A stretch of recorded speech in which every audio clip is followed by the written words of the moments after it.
క్రీస్తు యేసు ప్రభుని ప్రియమైన నామంలో మీ అందరికీ శుభాలను తెలియజేస్తుంటున్నాను. ఇది మన 30 దినాల దేవుని వాక్యమునకు సంబంధించిన బైబిల్ తరగతుల 15వ దినానికి ప్రభు మనల్ని నడిపించారు. 2వ రాత్రి నాకు దేవుని వాక్యాన్ని మనం కలిసి మరలా నేర్చుకుందాం. నిన్నటి దినాన్న మనము పూర్ణ రూపాత్మక క్రైస్తవ పరిచర్య, క్రైస్తవ సంఘ పరిచర్య గురించి మాట్లాడుకున్నాం. పూర్ణ రూపాత్మక క్రైస్తవ సంఘ పరిచర్య, ఈ మాట ఈసరికి మనందరికీ బాగా అలవాటు అయిపోవాలా. Integral mission of the church or integrated mission of the church or holistic mission of the church అన్న ఇంగ్లీష్ మాటలకు తెలుగులో పూర్ణ రూపాత్మక పరిచర్య, పరిపూర్ణ రూపాత్మక పరిచర్య అని చెప్పి నిన్న మనం అర్థం చేసుకుంటూ పరిపూర్ణ రూపాత్మక పరిచర్య గురించిన 2 వాదనలు మనం మాట్లాడుకున్నాం. సనాతన వాదన ఒకటి ఉంది, ఒక వ్యక్తి ఆత్మను రక్షిస్తే చాలు, భౌతికపరమైన అవసరతలు మనకు అంతగా అక్కరలేదు అనే వాదన. 2వ వాదన సామాజిక సువార్త వాదన, సోషల్ గాస్పెల్ అని అంటాం. వీళ్ళంటారు ఒక వ్యక్తి ప్రాథమిక భౌతిక అవసరతలు తీర్చడం ప్రధానం, తరువాత ఆత్మను గురించిన విషయాలు అని అంటూ ఉంటుండగా ప్రపంచ వ్యాప్త క్రైస్తవ సౌవార్తిక నాయకులు 1994వ సంవత్సరంలో స్విట్జర్లాండ్లో లాస్ అనే కవనెంట్ అనే ఒక చక్కటి నిబంధన ద్వారా వీటికి వివరణను ఇవ్వడం జరిగింది. ఒక క్రైస్తవ సంఘం ఈ 2 రకాలైన పరిచర్యలలో సమానంగా కలిసి నడవాలి. ఈ 2 కలిసి చేస్తేనే అది వాక్యానుసారమైన పరిచర్య అవుతుంది అని వారు మనకు వివరణ ఇచ్చారు. వారు బైబిల్లో నుంచి కొన్ని కారణాలను కూడా తీసి చూపించారు. యేసుక్రీస్తు ప్రభువు చేసిన పరిచర్య మాదిరి, పరిపూర్ణ రూపాత్మక పరిచర్య మాదిరి సంఘం అలాగే చేయాలి. 2వది దేవుని యొక్క ఉద్దేశ్యం కూడా అది. మానవుని చేశాడు, సృష్టిని చేశాడు. చెప్పండి, సృష్టి ఎవరి కోసం చేయబడింది? మానవుని కోసం చేయబడింది. 6 దినాల సృష్టి చేయబడిన తరువాత 6వ దినపు చివరి భాగాన మానవుని చేసి ఈ సృష్టి అంతా నీ కోసమే అని మానవుని చేతిలో పెట్టి ఈ సృష్టిని ఏలు, పాలించు, పరిపాలించు అని అన్నాడు. కాకపోతే ఒక చిన్న విషయం, నన్ను ఏలనివ్వు అని అన్నాడు. నువ్వు ఈ మొత్తం ప్రపంచాన్ని, భూమిని, ప్రకృతిని, సృష్టిని ఏలు, నేను నిన్ను ఏలనివ్వు అని దేవుడు చెప్పాడు. అక్కడ మానవుడు తప్పు చేశాడు, ఆ విషయం మనకు తెలుసు. దేవుని మాటను వినని కారణంగా సృష్టి కూడా ఆ పాపమునకు లేదా శాపమునకు లోనయ్యింది. అందుకని మానవునికి విమోచన అవసరమైంది, సృష్టికి విమోచన అవసరమైంది. క్రైస్తవ సంఘము ప్రకటించే సువార్తలో మానవుని విడుదలకు సంబంధించిన విషయాలతో పాటు సృష్టి విమోచన గురించి క్రీస్తు ప్రభు గొల్గొతలో చేసిన ప్రక్రియను మనం కూడా కొనసాగించాలి. అలాగున పరిపూర్ణ రూపాత్మక పరిచర్య ఉంది అని జ్ఞాపకం చేసుకున్నాం. 3వది ప్రాణము, శరీరము, ఆత్మ, ట్రైపార్టైట్ బీయింగ్గా మానవుడు చేయబడ్డాడు కాబట్టి మనసుకు పరిచర్య కావాలి, శరీరానికి పరిచర్య కావాలి, ఆత్మకు పరిచర్య కావాలి. పూర్ణ రూపాత్మక పరిచర్య అంటే ఒక వ్యక్తికి పరిపూర్ణమైన 3 విధాలుగా ఏ సంఘము, ఏ వ్యక్తి అయితే పరిచర్య చేస్తారో అది పూర్ణ రూపాత్మక పరిచర్య. ప్రభు అలాగున చేశారు. చివరిగా నవనిబంధన సంఘం, ఆది తొలి మన తల్లి సంఘం, ఈ 3 పనులు అందులో వారు చేశారు. నిన్న మనం మాట్లాడుతూ కెరిగ్మా పరిచర్య వారిలో ఉంది, అనగా యేసు మాత్రమే రక్షిస్తాడు అని చెప్పే పరిచర్య, యేసును గురించిన స్పష్టమైన రక్షణార్థమైన పరిచర్య ఆ ఆది సంఘపు పరిచర్యలో ఉంది. దానిని కెరిగ్మా అని అంటాం. 2వది కొయినోనియా అనేది ఉంది. కొయినోనియా అంటే మనం ఏమనుకున్నాం? సంఘ పరిధిలోని ప్రతి ఆధ్యాత్మిక అంశములో ఒకరి మధ్య ఒకరికి ఉండాల్సిన అవినాభావ ప్రేమపూర్వక సహవాసం అని అనుకున్నాం. ఒక సంఘం మిషనరీ సంఘంగా ఉండాలంటే ఆ సంఘం సహవాసములో ఎంతో అన్యోన్యత కలిగినదిగా ఉండాలి, కొయినోనియా ఉండాలి. ఈ స్థానిక సంఘాలు ఎందుకు అనంటే స్థానిక సంఘాలలో కెరిగ్మా అంటే ఏంటో నేర్చుకోవడానికి, కెరిగ్మాను ఎలా ప్రకటించాలో నేర్చుకోవడానికి, కొయినోనియా అంటే ఏంటో తెలుసుకోవడానికి, కొయినోనియాను ప్రాక్టికల్గా అనుభవించడానికి ఇక్కడ ఈ కొయినోనియా సంఘము ఉంది. మూడవది డైకోనియా ఎందుకు అనంటే, సంఘములో మనము నేర్చుకునే విషయాలన్నీ కూడా అగపే ప్రేమ ప్రేరణతో ప్రతి సంఘ విశ్వాసుల భౌతిక నిత్యావసరాల విషయంలో మనము సేవలు అందించాలి. వీలున్నంత మేరకు సమయ సందర్భాలను బట్టి దీనిని డైకోనియా అని మనం అనడం జరిగింది. సరే, ఈ సమయంలో మరికొద్దిగా ఈ పరిపూర్ణ రూపాత్మక పరిచర్య గురించి ముందుకు వెళ్ళాలని నేను ఆశపడుతుంటున్నాను. మొట్టమొదటిగా సువార్త పర్యవసానంగా సామాజిక సేవ. సువార్త సేవ, సామాజిక సేవ అని రెండున్నాయి కదా. ఈ రెండింటి మధ్య సంబంధం ఏంటండి అని కనుక ఎవరైనా అడిగితే జాగ్రత్తగా వినండి. ఈ రెండు కలిపితేనే పరిచర్య అని నేర్చుకున్నాం నిన్న. ఇక అందులో ఎవరికైనా అనుమానాలు ఉన్నాయా? లేదు, ఉండకూడదు. సరే, అయితే సువార్త పరిచర్య, సామాజిక పరిచర్య మాట్లాడుకోవడానికి కాస్త వేరువేరుగా విడదీసి మాట్లాడుతున్నాం కదండి. మరి అయితే ఈ రెండింటి మధ్య ఉండే సంబంధం ఏంటండి అని గనుక అడిగితే, మొట్టమొదటి విషయం, సువార్త సేవ కారణంగా సామాజిక సేవ, social activity as a consequence of evangelism అని అంటాం. అనగా నువ్వు సువార్త ప్రకటన చేశావు కాబట్టి దాని కొనసాగింపుగా, దాని పర్యవసానంగా సామాజిక సేవ కూడా చేయవలసి ఉంటుంది. అది అర్థం.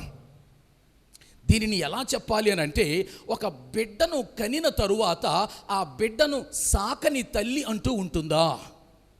నేను కనడం వరకే నీ బాధ్యత, కన్నాను, ప్రక్కన పడేసి పెట్టాను ఊయలలో, ఇక నీ సంగతి నాకు పట్టదు. నువ్వు ఆకలికి అరిస్తే, ఏడిస్తే నాకు తెలియదు, లేదా చలికి నువ్వు వణికిపోతుంటే నీ ఒంటి మీద బట్ట కప్పడం నాకు సంబంధించిన విషయం కాదు అని అంటారా ఎవరైనా? అనరే.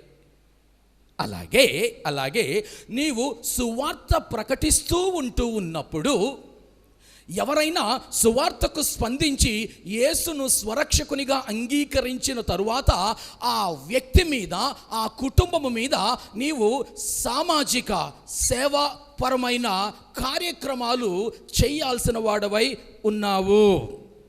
విశ్వాసం మరియు మంచి పనులు, ఇది వెనకటికి రోమన్ కథోలిక సంఘ రక్షణ సిద్ధాంతం. జాగ్రత్తగా వినండి. రోమన్ కథోలిక సంఘాన్ని వెనకటికి మనం పోయి అడిగితే వాళ్ళు ఏమనేవారు తెలుసా? రక్షించబడాలి అని అంటే నీకు విశ్వాసం కావాలి, విశ్వాసం ఒక్కటే చాలదమ్మా, నీకు పనులు కూడా కావాలి, క్రియలు కూడా కావాలి అని అనేవారు. అయితే ప్రొటెస్టెంట్ సంఘాలుగా చెప్పబడిన మన యొక్క వాక్య నమ్మిక ఏంటి అని అంటే, విశ్వాసము ఒక్కటే. రక్షించబడుటకు క్రియలు అక్కరలేదు, రక్షించబడుటకు విశ్వాసం ఒక్కటే. సోలా ఫిడే, విశ్వాసం ఒక్కటే. ఇది ప్రొటెస్టెంట్ సంఘాల రక్షణ సిద్ధాంతం. మనము విశ్వాసము ద్వారా కృపచేతనే రక్షించబడి ఉన్నాము. ఎందుకొరకు రక్షించబడి ఉన్నాము? మంచి పనుల ద్వారా రక్షించబడలేదు, కానీ మంచి పనుల కొరకు రక్షించబడ్డాం. ఈ తేడా అర్థమైందా లేదా? మనము మంచి పనులను బట్టి, మంచి పనుల ద్వారా రక్షించబడలేదు. ఈ సంఘములో ఎవరైనా నేను చేసిన మంచి పని కూడా దేవుని యొక్క కృపకు తోడై అప్పుడు రక్షించబడ్డానండి నేనంటే, నువ్వు పొందిన రక్షణ సరైనది కాదు. నీవు పొందిన రక్షణ వాక్యానుసారమైన ప్రొటెస్టెంట్ సైద్ధాంతిక సహితమైన రక్షణ కాదు. ఎందుకంటే రక్షణకు నీ క్రియలు, నీ పనులు, నీ ప్రయాసలు అక్కరలేదు. మనము విశ్వాసము ద్వారా కృపచేతనే రక్షించబడి ఉన్నాము. ఇది మీ వలన కలిగినది కాదు, దేవుని వరమే అని బైబిల్ స్పష్టంగా చెప్పింది. అయితే క్రియలు మనలను రక్షించలేదు, కానీ సత్క్రియల కొరకు మనము రక్షించబడి ఉన్నాము. ఈ మాట అపోస్తలుడైన పౌలు ఎఫెసీ సంఘానికి తాను స్పష్టం చేస్తూ రాశాడు. ఎఫెసీలకు రాసిన పత్రిక 2వ అధ్యాయము 8 నుంచి 9 వచనాల్లో మనం చూస్తాం. అలాగే 6 సార్లుకు తక్కువ కాకుండా అదే అపోస్తలుడైన పౌలు తీతుకు తాను రాసిన పత్రికలో కూడా రాశాడు. మీరు రిఫరెన్సులు కావాలి అని అంటే నోట్ చేసుకోండి. తీతు పత్రిక 1వ అధ్యాయము 16వ వచనం, 2వ అధ్యాయం 6వ వచనం, 13వ వచనం, 3వ అధ్యాయం 1వ వచనం, 8వ వచనం, 14వ వచనం. అర్థమైందండి? కాబట్టి ఈ విశ్వాసం ఒకే ఒక విశ్వాసము ద్వారా, కృప ద్వారా రక్షించబడిన మనము ఆ విశ్వాసం కార్యరూపం దాల్చాలి. గలతీయులకు రాసిన పత్రిక 5వ అధ్యాయము 6వ వచనం. ఇది మన క్రొత్త నిబంధన బోధ అయి ఉంది. రిఫరెన్స్లు తర్వాత చదువుకుంటూ ఉండండి. 1 యోహాను 3వ అధ్యాయము 16 నుంచి 18 వచనాలు. కాబట్టి ప్రభువు మనలను ఎందుకు రక్షించారంటే సత్క్రియల యందు ఆసక్తి కలవారముగా ఉండుట కొరకు ప్రభువు మనలను రక్షించారు. తీతు గ్రంథము 2వ అధ్యాయము 14వ వచనం. ఈ విషయం స్పష్టంగా తెలిసిందా మనకి? సత్క్రియలు మనల్ని రక్షించవు, కానీ మనము రక్షించబడ్డాము అన్నదానికి ఆవశ్యకమైన నిదర్శనము సత్క్రియలు అంటే కంక్లూషన్ ఏంటంటే, దీనిని నేను స్పష్టంగా ముగింపు చేస్తూ చెప్తున్న ఒక మాట ఏంటంటే, క్రైస్తవ సంఘములో ఉన్న విశ్వాసులమైన మనమందరము మిషనరీలుగా తీర్చిదిద్దబడుతున్న మనమందరము మన రక్షణ మన సత్క్రియలను బట్టి మనకు కలిగినది కాదు, అది దేవుని ఉచిత కృపను బట్టి కలిగినది. మరెందుకు రక్షించబడ్డాము? సత్క్రియలు చేయుటకు రక్షించబడ్డాము. నేను సత్క్రియలు చేస్తూ ఉంటేనే నేను సత్పురుషుడైన సద్బోధకుడైన యేసుకు చెందిన వాడను అని లోకం చూస్తుంది. అప్పుడు లోకం ఏం చేస్తుందంటే, నన్ను బట్టి నా పరమ తండ్రి అయిన పరలోకమందున్న దేవునిని మహిమపరుస్తూ ఉంది. కాబట్టి ఎవరమైతే ఈ మందిరంలో ఈరోజు ఉన్నామో, మనము ఒకనికి రక్షణ సువార్త ప్రకటించినప్పుడు ఆ వ్యక్తి యొక్క భౌతిక అవసరతలు కూడా ఏమైనా తీర్చగలమేమో కూడా ప్రయత్నించాలి. ఇక్కడ మీకు స్టూడెంట్ మినిస్ట్రీ అని ఒకటి తెలిసి ఉండొచ్చు. EU అని విన్నారా? ఎవాంజలికల్ యూనియన్ అని, లేదా EGF ఇవాంజలికల్ గ్రాడ్యుయేట్స్ ఫెలోషిప్ అని, ఇలాంటి కొన్ని యవనస్తుల మధ్య సంస్థలు ఉన్నాయి.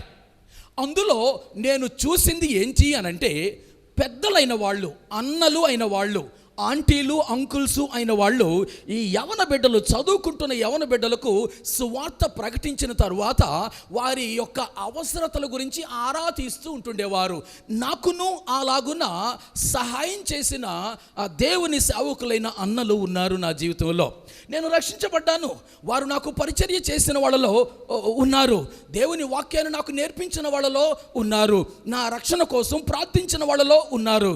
కానీ నేను నా తండ్రి చనిపోయిన తరువాత ఏ దిశగా వెళ్ళాలి, ఏం చదువుకోవాలి, ఎలాంటి అవసరతలు నాకు పడతాయి అన్న విషయాలు నన్ను ఎరిగి వాకపు చేసి చాలా రహస్యంగా ప్రైవేట్గా నా భుజం మీద చేయి వేసి నాతో పాటు అడుగులో అడుగు వేసి నడుచుకుంటూ నా అవసరతలను ఎరిగిన వెనకటి దేవుని సేవకులను నేను ఎరుగుదును. వారు దేవుని వాక్యాన్ని నాకు బోధించి నాకు రక్షణలోనికి లేదా రక్షణ నిశ్చయతలోనికి ఆధ్యాత్మిక జీవితంలోనికి నన్ను పెంచారు, కాదనడం లేదు. కానీ దానితో సరి సమానంగా నన్ను నా మట్టుకు వదిలిపెట్టకుండా నా ప్రతి భౌతిక అవసరతలు వారు తీర్చారు. నేను ప్రయాణం చేస్తుంటే నా ప్రయాణానికి డబ్బులు ఉన్నాయో లేదో వాకపు చేసేవారు. నేను ప్రయాణం చేస్తుంటే అక్కడ మధ్యాహ్నం భోజనం టైంకి ఎలా భోజనం అని నా గురించి ఆలోచన చేస్తుండేవారు. నేను ఎక్కడికి వెళ్తున్నానో, నేను వెళ్ళకముందు వెళ్ళాల్సిన చోటికి అక్కడున్న పెద్దలతో మాట్లాడి నా గురించి వారితో మాట్లాడి నన్ను రిసీవ్ చేసుకునేటట్టు వారు చేసేవారు. నా వ్యక్తిగత కుటుంబ అవసరతల గురించి పట్టించుకున్న దేవుని సేవకులు చాలామంది ఉన్నారా మీరు అలాగా? ఈలాగున మన బెరాకా సంఘములోని ఆశీర్వదించబడిన పెద్దలైన క్రైస్తవ కుటుంబాలు నాయకులుగా ఉన్న మీరు ఉన్నారా? మీరెవరికెవరికైతే దేవుని సువార్తను ప్రకటిస్తున్నారో, ప్రకటించి నా పని అయిపోయిందని చేతులు దులుపుకోకుండా వారి యొక్క భౌతిక అవసరతల గురించి మీరు శ్రద్ధ తీసుకుని వారుగా ఉన్నారా? మీరు బిడ్డల్ని కని వారి ఆలనా పాలన చూడకుండా వదిలేసే స్వభావులా? అలా చెయ్యమే. మనం అలా చేయనప్పుడు సువార్త ప్రకటించము. ప్రకటిస్తే ప్రకటించి చేతులు మూతి ముడుచుకుని కూర్చుంటాము. ఎందుకంటే పరిపూర్ణ సువార్త అది కాదు. పరిపూర్ణ సువార్త ప్రారంభం నుంచి ముగిసే వరకు తోడుగా ఉంటుంది. పరిపూర్ణ సువార్త మనసుకు, శరీరానికి, ప్రాణానికి పరిచర్య చేస్తుంది. పరిపూర్ణ సువార్త కెరిగ్మాను మాత్రమే ప్రకటించి డయకోనియా పరిచర్యను విస్మరించదు. కాబట్టి మన బెరాకా సంఘములో నువ్వు ఎవరెవరికైతే సువార్త ప్రకటిస్తున్నావో, వాక్యానుసారమైన ప్రేషితునిగా అనగా మిషనరీగా నువ్వు ఉన్నావు, ఉండాలని అనుకుంటే నువ్వైనా నీ కుటుంబమైనా మనము మన ఆలోచనలో మార్పులు వచ్చేసేయాలి. మన ఆలోచనలో మార్పు వచ్చేసేయాలి. అలా వచ్చి ఒక వ్యక్తికి సువార్త ప్రకటించు, ఒక వ్యక్తి భౌతిక అవసరతల్లో కూడా చెయ్యి చాచు. అప్పుడు వారి జీవితంలో మరణించేంత వరకు నీ వాక్ ప్రభావము, నీ క్రియా ప్రభావము రెండూ మర్చిపోరు. రెండు కూడా ఎవరును మర్చిపోరు. ఇవి సత్క్రియలు. ఆ సత్క్రియలు ఆ వ్యక్తికి సువార్త తర్వాత నువ్వు చేస్తూ కొనసాగిస్తూ అతడు తన కాళ్ళ మీద తాను నిలబడేట్టుగా నువ్వు చేయగలిగినట్లయితే, పరిపూర్ణ వ్యక్తిత్వ వికాసము, ఆధ్యాత్మిక సలక్షణాలు కలిగిన ఒక మంచి వ్యక్తిని నువ్వు క్రీస్తులో కనిన దానవు, కనిన వాడవు అవుతావు. అది మొదటి విషయం. సువార్త ప్రకటించి సామాజిక అవసరతల కోసం ముందుకు వెళ్ళడం. రెండవది, సామాజిక సేవ ముందు చేసి, ఒకవేళ పరిస్థితులను బట్టి సామాజిక సేవే ముందు మనం చేయాల్సి వచ్చింది సందర్భానుసారంగా. అయితే నువ్వు చేసే ఈ సామాజిక సేవ సువార్త సేవకు అది బ్రిడ్జిగా ఉండాలి. ఎగైన్ మరలా నేను మన జగన్నాథపురం సంఘాన్ని బయటకు తీసుకొస్తాను. వేళ జరిగిన సందర్భం, అక్కడ వాక్యం ప్రకటిస్తూ ఉంటున్నప్పుడు ఎందుకో దేవుని ఆత్మ నన్ను ప్రేరేపిస్తూ ఉంటున్నప్పుడు ఇలా అడిగాను నేను. బట్టలు లేని వారికి బట్టలు ఇవ్వడం అది సామాజిక సేవ కిందకు వస్తుంది. ఆహారం లేని వారికి ఒక ముద్ద ఆహారం పెట్టడం సామాజిక సేవ కిందకు వస్తుంది. ఒక వ్యక్తి మనస్సుకు కానీ, ఒక వ్యక్తి శరీరానికి కానీ ఏ అవసరతలుగా మిగిలిపోయి ఉన్నాయో, కళ్ళకు కనిపిస్తున్నాయో, ఆ విషయంలో సంఘము చొరవ తీసుకొని ముందుకు పోయి ఆ అవసరతలు తీర్చడం అనేది ఉంది. చూసారు, అది సామాజిక పరిచర్య క్రిందకు వస్తుంది. నేను అన్నాను, అమ్మా నీ ఇంటిలో ఒకవేళ నువ్వు రోడ్డు మీద ఎవరైనా గుడికి చెందని, మందిరానికి చెందని, రక్షించబడని వారెవరైనా ఒకవేళ చిరిగిన చీర, చిరిగిన జాకెట్టు, బట్టలతో పోతూ ఉండడం నువ్వు చూసావు అనుకో, వెంటనే దాన్ని ఎలా చూడాలి అని అంటే, నాకు ఇక్కడ మిషనరీ పరిచర్య ఉంది అని చూడాలా, నాకు ఇక్కడ మిషనరీ పరిచర్య ఉందని చూడాలా. ఎవరైనా ఒక పురుషుడు చిరిగిన చొక్కాయితో, చిరిగిన ప్యాంటుతో తిరుగుతూ ఉంటుంటే వెటకారం చేయడానికి కాదు, అక్కడ నీకు పరిచర్య ఉందని గమనించాలా. వెంటనే నీ మనస్సు నీ ఇంటిలోని బారుగా ఉన్న పొడవైన బీరువాల్లోనికి పంపించాలా. అందులో నీకు విస్తారంగా ఉంటున్న జతల జతల బట్టల మీదకు వెళ్ళాలా, నీకు విస్తారంగా ఉన్న జతల జతల చీరల మీదకు వెళ్ళాలా. వెళ్ళి ఒక చీర తీసి, ఒక డ్రెస్ తీసి, బహుశా నువ్వు వాడనిది అనుకుందాం, లేదా ప్రభు నిన్ను ప్రేరేపిస్తే ఏదైనా క్రొత్తదైనా పాతదైనా డజంట్ మ్యాటర్, వాటిని తీసి, అమ్మా, చెల్లి, అక్క, ఇదిగో ఈ చీర నువ్వు ఎందుకు కట్టుకోరాదు అని చెప్పి ప్రేమతో ఆ వ్యక్తులకు ఒక చిన్న చీర లేదా జాకెట్టు, లేదంటే కొన్ని అవసరతలు ఆ వ్యక్తికి నువ్వు తీరుస్తూ, నువ్వు దేవుని గురించి ఏమీ చెప్పనక్కర్లే, ఏమీ లేదమ్మా, నాకు ఎందుకు నీకు ఇవ్వాలని అనిపించింది, అంతే, ఏమీ లేదు, ఏమనుకోకు సుమా అని చెప్పి ప్రేమపూర్వకంగా, చాలా వినమ్రంగా, చాలా దీనంగా, నేను ఇస్తున్నావు, నువ్వు పుచ్చుకున్నావు, నీ బట్టలు సరిగా లేదు అందుకే నేను కొత్త బట్టలు ఇస్తున్నాను, ఆ ఫీలింగ్ కాదు సుమా, ఆ ఫీలింగ్ కాదు. క్రీస్తు యేసు ప్రభువును బట్టి సమాన స్థితిలో ఉంటున్న ఆయన ప్రేమను క్రియలలో నువ్వు అలా ఒక చీర ఇచ్చి, ఒక డ్రెస్ ఇచ్చి, లేదా ఇంటిలో ఒక కంచం ఇచ్చి, ఒక చెంబిచ్చి, చలికాలం వస్తుంది ఒక దుప్పటి ఇచ్చి, పడుకోవడానికి లేకపోతే ఎక్స్ట్రాగా వాడకుండా ఉంటున్న ఇంట్లోని ఒక మంచం ఇచ్చి, ఒక కుర్చీ ఇచ్చి, నేను చెప్పాల్సిన అవసరంలే, ఇవన్నీ నేను చెప్పాల్సిన అవసరంలే. నీ కళ్ళు ఎలా చూస్తూ ఉంటాయో దేవుడు అక్కడ మిషన్ పరిచర్యకు అక్కడే ద్వారాలు తెరుస్తూ ఉంటాడు. కాబట్టి ఆ సామాజిక పరిచర్య చేస్తూ చిన్న చిన్న సహాయాలు నువ్వు చేస్తూ పోతూ ఉంటే ఆ వ్యక్తి హృదయంలో నీవు మిషన్ నిప్పులు పోసిన దానం వాడు అయిపోతావు. అప్పుడే మిషన్ నిప్పులు పోసిన దానం వాడు అవుతావు. ఎందుకో ఆ అక్క ఇలా నాకు చేసింది, ఎందుకో ఆ అన్న నా ఎడలు ఎలా చేశాడు, నాకేంటి సంబంధం, ఆ అన్న నాకేమవుతాడు, ఆ అక్క నాకేమవుతుంది, ఆ ఆంటీ నాకేమవుతుంది, ఎందుకు ఇలా చేసింది అనే ఆ మిషన్ వేడి ఆ వ్యక్తి ఒంటిలో నీ క్రియల ద్వారా నువ్వు రగల్చినప్పుడు, రాజబెట్టినప్పుడు దట్ వర్క్స్, అది పనిచేస్తూ ఉంది. ఆమె వంట వండుకుంటున్న ఆలోచిస్తుంది, నా బంధువులు ఉన్నారే, నేను ఎరిగిన వాళ్ళు ఉన్నారే, నేను పెట్టిన వాళ్ళు ఉన్నారే, కానీ నన్నెవరూ పట్టించుకోరని ఈ పరిస్థితుల్లో ఆ అక్క, ఆ అమ్మ, ఆ అన్న, ఆ అయ్య, why do they do this to me? What motivates them to do these things to me? ఎందుకు వాళ్ళు నా ఎడలు ఎలా చేస్తున్నారు? ఏదొక రోజు, అమ్మా నీకెందుకు అలాగ అనిపించింది నాకు ఇవ్వాలని అని అడగకుండా ఉండరు వాళ్ళు. అడిగినప్పుడు నువ్వు చెప్తావు, ఏమీ లేదమ్మా, నువ్వు పెద్ద సీరియస్గా దాని గురించి ఆలోచించుకో, ఎందుకో నాకు ఆ మనసులో కలిగింది, మా దేవుడు చెప్పాడు నీకు 2 చీరలు ఉంటే ఒక చీర ఇమ్మని చెప్పాడు, 2 జతలుంటే ఒక జత ఇమ్మని చెప్పాడు, ఒకవేళ నీ ఇంట్లో మిగిలిపోయిన స్థితిలో అన్నం ఉంటే దానిని లేని వారికి పెట్టమని చెప్పాడు. ఇది దేవుని ప్రేమను నేను ఇప్పుడిప్పుడే క్రియలలో చేయడం నేర్చుకుంటున్నానమ్మా, నువ్వు పెద్దగా దీని గురించి ఆలోచించుకు, ఇదివరకు ఇలా చేయలేదు. నేను యేసు ప్రభు నమ్ముకున్నందుకు ఆయనను బట్టి ఈ సామాజిక మంచి క్రియలు నేను చేయగలుగుతున్నాను. దేవుడు నీకు తోడై ఉంటాడు, వెళ్ళమ్మా. అప్పటికి వెళ్ళిపోవచ్చుగాక, కానీ but again that works in her mind. ఆమె మనసులో క్రీస్తు యేసు ప్రభుని ఎరుగుట వలన కలిగి ఉండుట వల్ల కలిగే మార్పును గురించి ఆలోచిస్తుంది. నాకు ఆ మార్పు కావాలి, నాకు ఆ యేసు కావాలి.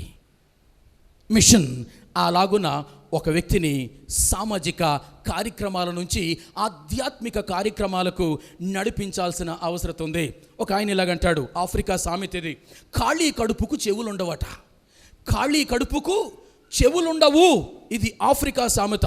నిజమే, ఐగుప్తులో ఇశ్రాయేలీలకు మోషే విడుదల శుభవార్తను మోసుకెళితే వారందరూ అప్పటికే వారి మనోవ్యాకులను బట్టి, కఠిన దాసత్వాన్ని బట్టి మోషే మాట వినలేదు అని ఉంది బైబిల్లో. నిర్గమకాండం 6వ అధ్యాయము 9వ వచనంలో మోషే ఏ వార్త తీసుకువెళ్ళాడు? విడుదల వార్త తీసుకువెళ్ళాడు. మీకందరికీ విడుదల వచ్చేసింది, 400 సంవత్సరములకు పైగా బానిసలుగా ఉన్న మీకు దేవుడైన యెహోవా నన్ను పంపి మీకు విడుదల వార్తను చెప్పాడు అని చెబితే ఎవరు వినలేదట. ఎవరు వినలేదు, సీరియస్గా తీసుకోలేదు. ఎందుకో తెలుసా?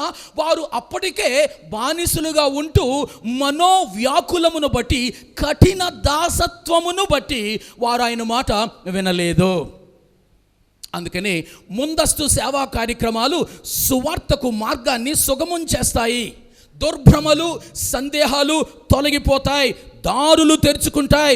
సువార్తను వినిపించే అవకాశం సామాజిక సేవా కార్యక్రమాల ద్వారా జరుగుతూ ఉంటాయి. అందుకని ప్రతి క్రైస్తవ సంఘము సువార్తకు పునర్నిర్వచనాన్ని ఇచ్చి అందులో కెరిగ్మా ఉండేటట్టు, కొయినోనియా ఉండేటట్టు, డైకోనియా ఉండేటట్టు రీడిఫైన్ చేసుకోవాల్సిన అవసరం ఉంది. నిన్న చెప్పిన మాటే మరలా చెప్తున్నాను. మనకు క్రైస్తవ సంఘాలకు బాగా తెలిసిన పని ఏంటంటే, సంఘాలలో ఇలా మన మందిరాలలో ఆధ్యాత్మిక ప్రసంగాలు, ఆధ్యాత్మిక ప్రబోధనలు ఒకదాని తర్వాత ఒకటి ఇవ్వడం మనకు బాగా తెలుసు. సంవత్సరానికి 1, 2 బయట సువార్త పబ్లిక్ మీటింగులు పెట్టడం కూడా మనకు బాగా తెలుసు. మిషనరీ పరిచర్య అంటే ఇదే అని అనుకునే ఒక తక్కువ స్థాయి అవగాహనలో మనం అందరం ఉండిపోతున్నాం. కాదు, మిషనరీ పరిచర్యలో వీటితో పాటు కెరిగ్మాతో పాటు సహవాసం ఉంది. సహవాసంతో పాటు సత్క్రియలు ఉన్నాయి సమాజంలో నువ్వు చేయడానికి. ఇది అది నేను అనను. ఈ రాత్రి ఇక్కడ ఉంటున్న మనం అందరం కూడా ఆలోచించగలమా? మన ఇంటిలో చాలా కాలం నుంచి వాడకుండా, వేసుకోకుండా ఉన్న బట్టలు ఎన్ని ఉన్నాయి? మన ఇంటిలో చాలా కాలం నుంచి వాడకుండా ఉన్న ఇంటి పనిముట్లు ఎన్నున్నాయి? వాడకుండా ఉన్న వాహనాలు ఎన్నున్నాయి? వాడకుండా ఉన్న కిచెన్ పనిముట్లు ఎన్నున్నాయి? నేనేమంటానంటే, వాటిని నీవు పెట్టుబడిగా సత్క్రియలుగా వాడి ప్రభువు కోసం మనుష్యులను సంపాదించుకోవచ్చు. కొన్ని జతలు వదిలిపెట్టి కొంతమంది వ్యక్తులను ప్రభు యొద్దకు నువ్వు ఆహ్వానించవచ్చు. కొన్ని ఇంటిలోని నీకు అంతగా అక్కరలేని వస్తువులు అవసరత ఉన్న వారికి నువ్వు ప్రేమతో అందజేసి వారిని క్రీస్తు యొద్దకు ఆకర్షించగలవు. తెలుసా విషయం నీకు? మనం అనుకుంటాం మిషనరీ పరిచర్యకు పైనుంచి సహాయం రావడం లేదే అని అనుకుంటాం. పైనుంచి సహాయాలు ఎప్పుడు రావో తెలుసా? క్రిందన సహాయాలు ఉన్నప్పుడు రావు. మనలోనే ఆ సదుపాయాలు ఉన్నప్పుడు, మనలోనే వనరులు ఉన్నప్పుడు పైనుంచి సహాయాలు రావు. ఎందుకంటే దేవుడు మనలో ఉన్న వనరులను, మనతో ఉన్న వనరులను ఆయన ముందుగా వాడాలని కోరుకుంటాడు. అందుకని ప్రభు నీకు 1/2 డజను బట్టలు ఉంటే అందులో 1 ఇవ్వని అనలేదు, 2 అన్నాడు ఆయన. ఆయన అన్నది ఏంటంటే నీ దగ్గర 2 ఉంటే 1 ఇవ్వు, 2 ఉంటే 1 ఇవ్వు. కాబట్టి ప్రియ సంగమా, మనమందరం ఇళ్లకు వెళ్ళిన తర్వాత ఈ నెల ముగిసిపోబోతుంది, డిసెంబరు రాబోతుంది. దేవుని చిత్తమైతే అద్భుతమైన అవకాశాలు ఇవి. ఇదివరకు ఎన్నడూ నువ్వు చూడని ప్రజలను చూస్తూ, వెళ్ళని ప్రజల దగ్గరకు వెళుతూ, నీవు నీ భార్య నీ బిడ్డలు కలిసి ప్రేమపూర్వకంగా ఇది వరకు ఎరగని ప్రజల దగ్గరకు వెళ్ళి డయకోనియా అన్న పరిచర్యను, అనగా సామాజిక భౌతిక అవసరతలు తీర్చే ఒక పరిచర్యను నీకు నీవుగా ఎందుకు చేపట్టరాదు? Do it. అలా చేసి చూడండి. ఈ సంవత్సరం క్రిస్మస్ భిన్నంగా చేసుకోవడానికి ప్రయత్నం చేయండి. నీవు నీ ఇంటివారు ఎప్పుడూ తినే బిర్యానీ కలిసి కూర్చొని తినడం కంటే, నీవు నీ ఇంటివారు ఎప్పుడూ తొడుక్కునే క్రొత్త బట్టలు తొడుక్కోవడం కంటే, ఇంటిలో నీకు అక్కరలేని, నీ అవసరత లేని, నువ్వు వాడుక లేని క్రొత్త వాటిని ఆల్రెడీ నువ్వు కొనేసుకున్న ఆ స్థితిలో పాత వాటిని అన్నిటినీ తీసివేయి. అస్సలు లేని వారి దగ్గరికి వెళ్ళిపోదాం. వెళ్ళి వారికి యేసు పేరెత్తొద్దు, వారిని ప్రేమతో సత్క్రియలతో మనము వారిని చేరుకుందాం. అడిగితే సందర్భము అలా ఓపెన్ అయితే వారికి యేసు ప్రభువు గురించి మాట్లాడదాం. నీ అడ్రస్ చెప్పు, ప్రతి అవసరతకు నేను అందుబాటులో ఉన్నానని చెప్పు. నీ సంఘం యొక్క అడ్రస్ వారికి చెప్పు. ఎవరైనా పేదలు దీనులు అవసరతలో ఉన్న వారిని నీ ఇంటికి కానీ సంఘానికి కానీ రమ్మని చెప్పు. ఎందుకంటే ఒక వ్యక్తి ఊరికనే మందిరానికి రాడు, దేవుడు నడిపిస్తే తప్ప. కాబట్టి ఆ రకమైన సామాజిక సేవా కార్యక్రమాలు మనం చేస్తూ ఆ విధంగా ఒక వ్యక్తిని కెరిగ్మాతో ఆ వ్యక్తిని సమీపించడానికి మనం సిద్ధపడాలా. ఒక మిషనరీ సంఘం ఇలా చేస్తుంది. ఒక ఆయన ఏమన్నాడంటే, ప్రజల వేదన, వారి సామాజిక పీడనల పట్ల గనుక గ్రుడ్డి కన్ను గనుక చూపితే మనం ప్రకటించే రక్షణకు వారు చెవి ఇస్తారట. ఎంతో అద్భుతమైన మాట అది. ఏమండి, మరలా చెప్తున్నాను, ప్రజల వేదన నీకు పట్టకపోతే సంఘమా, వారి సామాజిక పీడనల పట్ల, సామాజిక అణచివేత పట్ల నువ్వు కళ్ళు మూసుకొని కనుక సంఘమా ఉంటే, రేపొద్దున ఆ వ్యక్తి దగ్గరికి వెళ్ళి నేను నీకు సువార్తను ప్రకటిస్తున్నాను అని అంటే వారు చెవి ఇస్తారు. చాలే చెప్పావు కానీ అంటారు, చాలే చెప్పావు కానీ అని అంటారు. మా తండ్రి గారు క్రొత్తగా ఆయన పరిచర్య ప్రారంభిస్తున్నప్పుడు ఇతర అగ్రకులాలు అనబడిన వాళ్ళ మధ్యలో ఈ క్రీస్తు సువార్తను తీసుకువెళ్తూ ఉంటుంటే నేరుగా ఎవరిని రానిచ్చేవారు కాదు. ఆయనను వ్యతిరేకించారు, కొట్టడానికి కూడా ప్రయత్నం చేసిన ఆ నేపథ్యంలో మారుమూలల్లో, పల్లెల్లో ఉంటున్న, తూర్పుగోదావరి జిల్లాలో ఉంటున్న ఆ గ్రామాలలో ఎప్పుడైతే ఆ ఇళ్లల్లో సామాజిక భౌతిక అవసరతలు పడ్డాయో మొట్టమొదటిగా సంఘ కాపరిగా మా నాన్నగారు స్పందించేవారు. వారు ఏమైనా అనుకోనండి, ఎవరైనా ఇంట్లో జబ్బుపడి ఏ హాస్పిటల్కి వెళ్ళాలో తెలియకపోతే ఈయన వెళ్ళి వారిని ఒక మంచి హాస్పిటల్లో జాయిన్ చేయడం, చెన్నై తీసుకువెళ్ళడం, వెల్లూరు తీసుకువెళ్ళడం, వారి పిల్లలకు ఎక్కడ జాయిన్ చేయాలో తెలియకపోతే అక్కడ జాయిన్ చేయడం, ఫీజు కట్టడానికి డబ్బులు లేకపోతే కొంత కలపడం, ఇలాంటి సామాజిక కార్యక్రమాలు చేసి వారందరిలో పాస్టర్ కంటే ఎక్కువైపోయాడు ఆయన. మా నాన్నగారిని అందరూ అన్నయ్యని, తమ్ముడని ఇలా వరస పెట్టి పిలుస్తూ ఇంటిలో వానిగా ఒకనిగా అయిపోయాడు. ఆ పరిస్థితి నాకు కూడా వచ్చింది. ఆ రకంగా నన్ను కూడా వారు చూసుకుంటూ ఉన్నారు. More than a pastor, I'm one amongst them. ఇది నాన్న సంఘ కాపురులు అనబడిన వాళ్ళు, సువార్థికులు అనబడిన వాళ్ళు, వాడు పాస్టరు గారు కంటే ఎక్స్ట్రాగా ఉండాలి. He must go beyond the title of a pastor, the title of an elder, the title of another believer in the church. You must become a little Christ. You must become a little Christ. A little Christ is bigger than a big pastor. A little Christ is bigger than a big pastor. కాబట్టి అందరిలో ఆత్మీయులంగా, అందరిలో ఒకరంగా, మీ ఇంటిలో నేను అన్నట్టుగా అయిపోవాలి. కర్నూల్లో meetings అయిన తర్వాత వాళ్ళ తండ్రి గారు చనిపోయారు. నేను అక్కడ బహిరంగంగా దేవుని వాక్యం ప్రకటిస్తూ ఉంటుంటే ఆ కార్యక్రమాలు ఏర్పాటు చేసిన వారి తల్లి గారు కన్నీరు కారుస్తూ ఉంది. ఎందుకయ్యా మమ్మీ ఏడుస్తుంది అని ఆ తమ్ముడిని నేను అడిగితే, అన్నా నువ్వు ప్రకటిస్తూ ఉంటే మా డాడీ గుర్తుకొచ్చారట మా మమ్మీకి. మా డాడీ కూడా ఇలాగనే ముక్కుసూటిగా నేరుగా గంభీరంగా ప్రకటిస్తూ ఉంటే అవన్నీ మా మమ్మీకి గుర్తుకొచ్చి ఆమె దుఃఖపడుతుంది. అన్నా నువ్వు మా ఇంట్లో ఒకడు, అన్నా నువ్వు మా ఇంట్లో ఒకడవే. ప్రియమైన దేవుని బిడ్డలారా, మనము ఒకరి ముక్కు ఒకరి ముఖం ఎరగని స్థితిలో ఉంటుంటే ఒకరింట్లో ఒకరము అన్న ఆ ఆత్మీయ అనురాగ ఆప్యాయతతో కూడిన పరిస్థితికి ఎప్పుడు ఎదగాలి, ఇంకెప్పుడు ఎదగాలి. కాబట్టి ప్రియమైన దేవుని సంఘమా, ప్రజల పీడన, వేదన, తాడిత, సామాజిక అవసరతలు కనుక మనము గుడ్డు కన్ను కనుక ఇస్తే మనం సువార్త ప్రకటించేటప్పుడు చెవి ఇస్తారు వాళ్ళు మనకి. ఆ పరిస్థితుల్లో నువ్వు నేను మనము ఏమీ చేయని వారంగా మిగిలిపోతాం. కాబట్టి సామాజిక సేవ, సువార్త సేవ రెండు భాగస్వామ్యాలు అని అంటే ఒక నాణానికి రెండు ముఖాలు ఎలాగుంటాయో అలాగున ఇటు సామాజిక సేవ, ఇటు సువార్త సేవ, ఇటు సువార్త సేవ, ఇటు సామాజిక సేవ రెండు కలిపితేనే నాణ్యం. బొమ్మ బొరుసు ఉన్న నాణ్యమే నాణ్యం అని ఎలాగంటామో అలాగునే ఒకని పరిచర్యలో, అది సంఘ పరిచర్య అయినా, లోపల మిషనరీ పరిచర్య అయినా, ఒక క్రైస్తవ విశ్వాసి ఇంటిలో జరిగే పరిచర్య అయినా, ఏదైనా అది వాక్యానుసారమైన పరిచర్య అయితే అందులో సువార్త సేవ, సామాజిక సేవ రెండు వాటి సమయ సందర్భాలను బట్టి కలిసి ఉండాలా. ఏది ముందు ఏది వెనుక అన్నది తర్వాత విషయం. అందుకని ఒక కత్తెరకు రెండు బ్లేడుల్లాగా ఉండాలి, లేదా ఒక బ్లేడుకున్న రెండు ముఖాల్లాగా అది ఉండాలి. రైట్. ఫిలిప్పు, మీరు అనొచ్చు, మరి ఏది ముందండి? సువార్త సేవ ముందు చేయాలా, సామాజిక సేవ ముందు చేయాలా? ఏది ముందు అనంటే, నీవు గనుక అసలు సిసలు వాక్యానుసార పరిచర్య దృక్పథము కలిగిన దానివిగా ఉంటే ఏది ముందు అన్నది అప్పటికప్పుడే దేవుడు నీకు తెలియచేస్తాడు. It all depends upon a timely ongoing dependence of the Holy Spirit. ఈ ఉదాహరణ జ్ఞాపకం చేసుకోండి. అపోస్తుల కార్యాల 6వ అధ్యాయంలో ఐథియోపియుడైన నపుంసకుడు యెరూషలేము నుంచి అతడు ఇథియోపియా పోతూ ఉన్నాడు. దేవునిని ఆరాధించుకొని పోతున్నాడు. వచ్చాడు, ఏదో దేవుడంటే భక్తి ఉంది, వచ్చాడు. కానీ అతడికి రక్షణ లేదు, రక్షించబడిన వాడు కాడు. కానీ అతడు ఎవరు? ఇథియోపియా దేశంలో రాణి క్రింద అతడు ఒక మినిస్టర్గా ఉంటున్నవాడు, చాలా గొప్ప వ్యక్తి.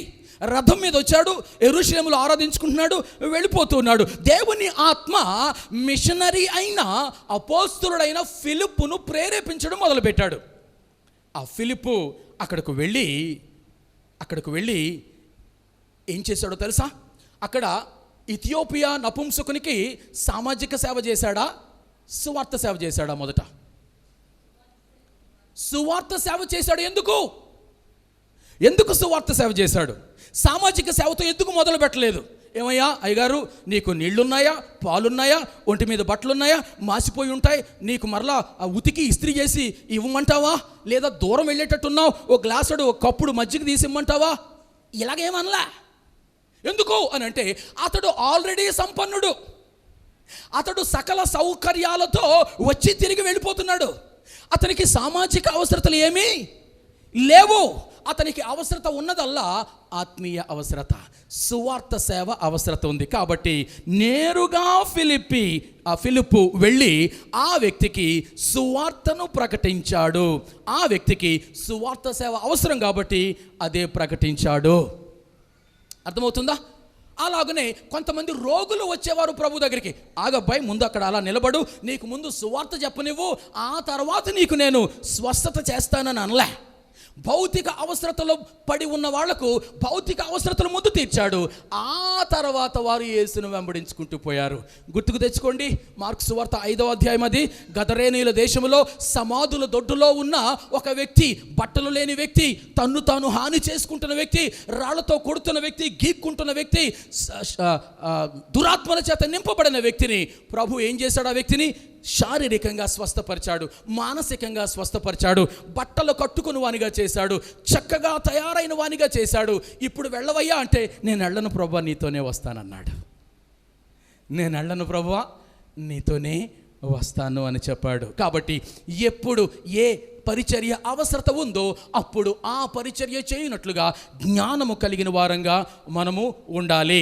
సో కాబట్టి ఇప్పుడు మీకు అర్థమై ఉండాలి సువార్త పరిచర్యలో లేదా మిషన్ పరిచర్యలో సామాజిక సేవ, సువార్త సేవ విడదీయరానివి, అవినాభావ సంబంధం కలిగినవి. ఒకదాని నుంచి మరొక దానికి వెళ్లాల్సింది. అంత మాత్రమే కాదు, రెండూ కూడా ఏది ముందు ఏది వెనుక అన్నది ఆ సమయ సందర్భాలను బట్టి, వ్యక్తిని బట్టి, అవసరతను బట్టి దేవుని ఆత్మచేత మనము ఎరుగువారంగా ఉంటూ ఉంటాం. సరే, ఏ సంఘమైతే, ఏ విశ్వాసులైతే, కుటుంబాలైతే ఇలాంటి పరిపూర్ణ రూపాత్మక పరిచర్యను ఎరిగి సాధన చేయడానికి సిద్ధపడుతూ ఉంటారో వారిలో మరికొన్ని లక్షణాలు ఉండాలని దేవుడు కోరుకుంటున్నాడు. నేను మీకు చెబుతూ అన్నాను, లూకాసు వార్త 9వ అధ్యాయాన్ని దయచేసి చదువుకొని రండి. ఒక మిషనరీకి ఉండాల్సిన కొన్ని లక్షణాలు, సమ్ ఎక్స్పెక్టేషన్స్ అందులో దేవుడు ఉంచాడు అని మీకు జ్ఞాపకం చేశాను. మీలో ఎంతమంది చదువుకొచ్చారో నాకైతే తెలియదు. చదువుకొస్తే మటుకు చాలా సంతోషం. నేను వేగంగా అందులో నుంచి కొన్ని ముఖ్యమైన విషయాలు మాట్లాడాలని ఆశపడుచుంటున్నాను.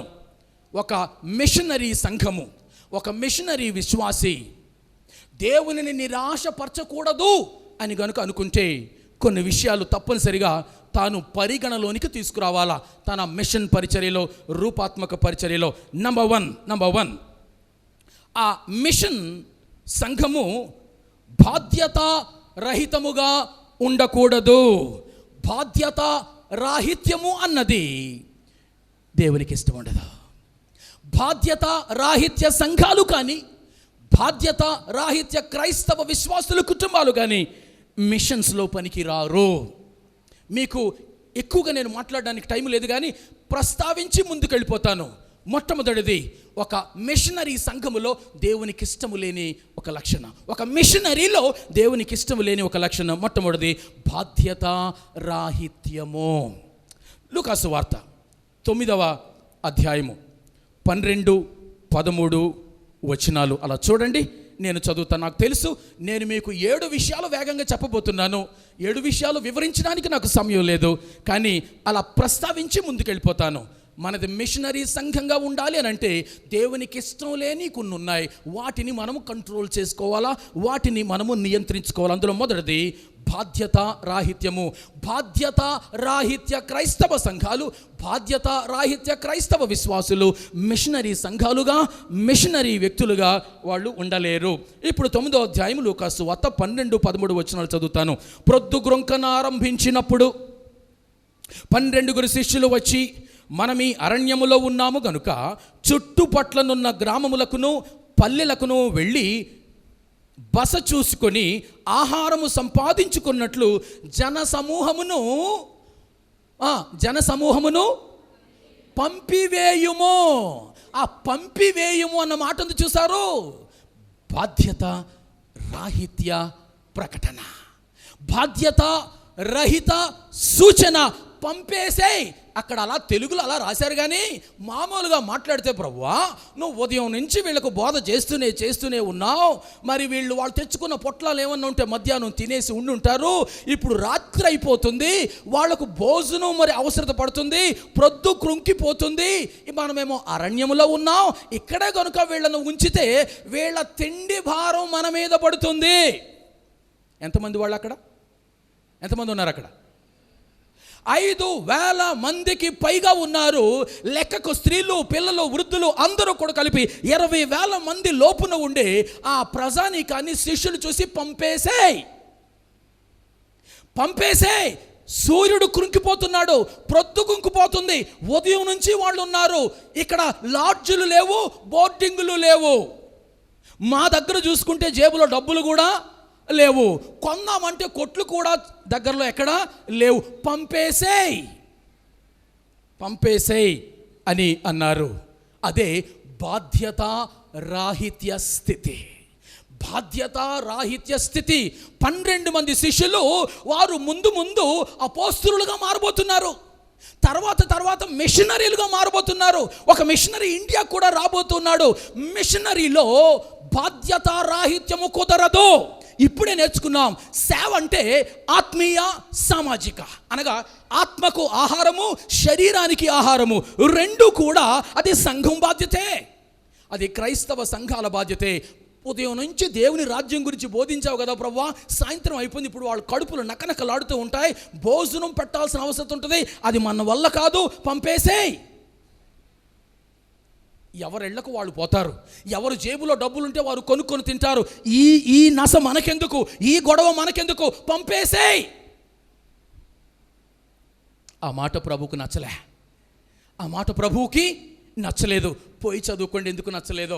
ప్రభు అంటాడు మీరే వారికి పెట్టండి అన్నాడు. ఇట్స్ అది సవాల్, అది క్రైస్తవ సంఘానికి. It's a challenge to understand the underlying mission and the definition of the integral ministry. పరిపూర్ణ రూపాత్మక పరిచర్య అంటే ఏంటో 5,000 మందికి ఆయన ఆహారం పెట్టినప్పుడు 4,000 మందికి ఆయన పరలోక రాజ్య విషయాలతో పాటు కడుపు నిండా రొట్టెలు, చేపలు పెట్టినప్పుడు అర్థం కావాలి క్రైస్తవ సంఘానికి. మీరే వారికి పెట్టండి. వారు చేసిన తప్పేంటో తెలుసా? ప్రభువా, సాయంత్రం అవుతుంది, దేవుని గురించిన పరలోక రాజ్య విషయాలు చాలా చక్కగా చెప్పావు, ఎంత అద్భుతంగా ప్రజలు విన్నారో, వారి ఆత్మలు గాల్లో తేలాడుతున్నాయి ప్రభువా, నువ్వంటే చాలా ఇష్టం పెరిగిపోతుంది, దేవుడంటే ఇష్టం పెరిగిపోతుంది, మరి సాయంత్రం అవుతుంది ప్రభువా, వాళ్ళకు మనమే తిండి పెట్టాలి కదా ప్రభువా, రోజంతా మన దగ్గరే ఉన్నారు కదా, ఏమైనా ఐడియా ఇస్తే ప్రభువా అలా చేసి వాళ్ళకి తిండి పెడతాం ప్రభువా అని అనాల్సిన వాళ్ళు పోయి పంపేసే అనే చవకబారు, అవగాహన రాహిత్య, బాధ్యత రాహిత్య సూచనలు ప్రభువుకి ఇస్తున్నారు వాళ్ళు. మిషనరీలు అలా ఉండడానికి కుదరదు. మిషనరీలు ప్రభువుకు సలహాలు ఇవ్వరు, ప్రభువుకు సూచనలు ఇవ్వరు. వీళ్ళ బరువు నాకెందుకు అని అనరు. దేవుడైన యెహోవా సైతము మోషే మీద ఎందుకు మూతి ముడుచుకున్నాడు దేవుడు అని అంటే, వీళ్ళను నేను కన్నానా, నాకే పట్టిందా, వీళ్ళు నీళ్లు కావమంటే నీళ్ళు ఇవ్వాలా, నేను వీళ్ళకు మన్నా కావాల్సి వస్తే మన్నా నేను ఇవ్వాలా, వీళ్ళకు పూరేళ్ళు కావాల్సి వస్తే పూరేళ్ళు నేను ఇవ్వాలా, నేను కన్నానా, నాకు పట్టిందా, నా అవసరమా, అది నేను చేయాల్సిన పనేనా, నువ్వు చేయాల్సిన పనే మోషే, మరెవరు చేస్తారు? కాకపోతే మోషే ఆ క్షణాన్న మోషే వెనుక దేవుడు ఉన్నాడన్న విషయం మర్చిపోయాడు. మోషేకి అంత సీన్ లేదని దేవునికి తెలుసు. It is not Moses, it is the God of Moses. మోషే దేవునికి సీన్ ఉంది, మనకు సీన్ లేకపోయినా కూడా. కాబట్టి ప్రియమైన సంఘమా, బాధ్యత రహిత సంఘంగా ఉంటే మిషన్స్ పరిచర్యకు మనం పనికిరాం. ప్రభువుకు సూచనలు ఇచ్చేవాళ్ళంగా కాదు, ప్రభు సూచనను వినేవాళ్ళంగా, ప్రభు యొద్దకు ప్రాధేయపడి దీనంగా సలహాల కోసం వెళ్ళేవాళ్ళంగా, సూచనల కోసం వెళ్ళేవాళ్ళంగా ఉండాలి, కానీ ఆయనకు సూచనలు ఇచ్చేవాళ్ళంగా వెళ్ళడానికి వీల్లేదు. అందుకనే ఇక నేను ఎక్కువగా పోదలుచుకోలేదు. నేను I have established my point. Irresponsibility, lack of a sense of responsibility, అది మిషన్స్లో పనికిరాదు. అందుకని ఆ మంచి సమరయుని వృత్తాంతం గనక మనం చూస్తే, లేవీయుడు బాధ్యతారాహిత్యంగా పోయాడు, యాజకుడు బాధ్యతారాహిత్యంగా పోయాడు. ఎవరు మట్టుకు మాత్రమే బాధ్యత కలిగిన మిషనరీ పరిచర్య చేశాడు? పడిపోయిన దొంగకు, దెబ్బలు తిన్న దొంగకు ఎవరు? సమరయుడు. కానీ ఎవరు చేయాలి? వాస్తవానికి ఎవరు బాధ్యత సహితమైన పరిచర్య చేయాలి? యాజకుడు చేయాలా, లేవీయుడు చేయాలా? వీళ్ళిద్దరూ కాకుండా సమరయుడు చేయాలా? చేయాల్సింది యాజకుడు చేయాలి, చేయాల్సింది లేవీయుడు చేయాలి, సమరయుడు కాదు. కానీ ఎవరినైతే ఊహించలేవో, ఎవరైతే మిషనరీగా ఉంటాడని నువ్వు ఊహల్లో కూడా అనుకోలేవో, ఆ సమరయుడు వండర్ఫుల్ మిషనరీ పని చేశాడు. ఎప్పుడు? ఆ దెబ్బలు తిని, కొట్టివేయబడి, రక్తాలు కారుతూ, గాయాలు పడి, రోడ్డు ప్రక్కన పడి మూలుగుతూ ఉంటే ఆ వ్యక్తికి బైబిల్ తెరిచి సువార్త చెప్పలేదు అతడు. ఏం చేశాడు మరి? తైలం పోసి, గాయాలు కట్టి, కట్లు కట్టి, పూటకోళ్ళవాని ఇంటికి తీసుకువెళ్ళాడు. కూర్చోబెట్టినప్పుడు బహుశా, ఎందుకయ్యా ఇవన్నీ చేసావు, నేనేమవుతాను నీకు అని అడిగినప్పుడు, నువ్వేం అవనక్కర్లేదయ్యా, కానీ నేను యేసు ప్రభు గురించి విన్నాను, యేసు ప్రభు నా దేవుడు, అందుకే నేను చేశాను. అందుకనే సమరయుడు యేసుక్రీస్తుకు ముంగుర్తు. ఆ రోజు సమరయుడు చేసిన పని యేసుక్రీస్తు ప్రభువు చేసిన పరిపూర్ణ రూపాత్మక పరిచర్యకు ప్రోటోటైప్ ముంగుర్తు. అది సమరయుడు లాంటి పరిచర్యలో మనం అందరం ఉండాలి. సామాజిక సేవ చేసేటప్పుడు సామాజిక సేవ చేయాలి, ఆత్మకు పరిచర్య చేసేటప్పుడు ఆత్మీయ పరిచర్య చేయాలి.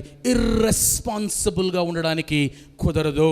కాబట్టి మన సంఘము మిషనరీ సంఘంగా ఉండాలి అని అంటే బాధ్యత రాహిత్యాన్ని సమాధి చేయాలి. Be a man of responsibility, be a women of responsibility.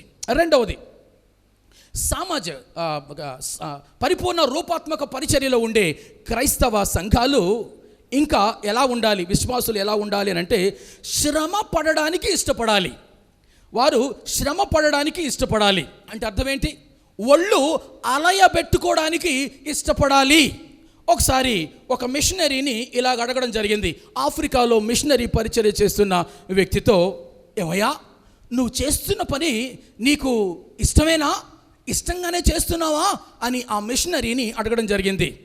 ఆ మిషనరీ అంటాడు, do I like this work? ఈ పని నేను ఇష్టపడుతున్నానా? నాకు నా భార్యకు ఈ మురికి అంటే, చెత్త అంటే, పాడైపోయిన పరిసరాల వాతావరణం అంటే పడదు.